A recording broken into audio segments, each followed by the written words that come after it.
Chucky may be the most ambitious killer I've ever seen. While other killers are just content murdering teenagers in the woods, after failing to create an army of himself, he's now set his sights on taking over the White House, using the same tactics that he's perfected over the years. Infiltrating the home of a gullible kid, under the disguise of a child's plaything, then murdering all of the adults. But Chucky has learnt from his mistakes, taking a more methodical approach to this killing spree. He starts by shutting down the power, to see how heavily guarded the president is, so that he can observe what he's up against and formulate a plan.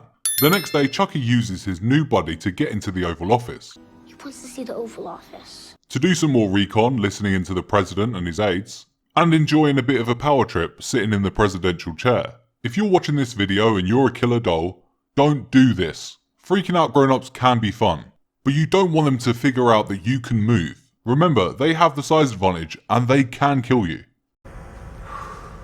Chucky uses my favourite technique of his, a technique that I like to call doll play. Here we see it in action against his best friend's Secret Service agent. Chucky uses his status as a harmless inanimate object to draw the victim in close. Then, before the victim has a chance to react, he strikes with a killing blow.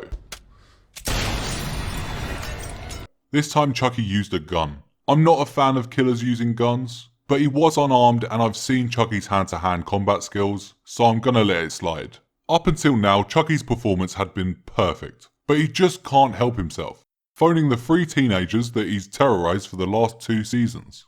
Some killers spend their entire careers obsessed with killing the same victims, and it almost always goes badly.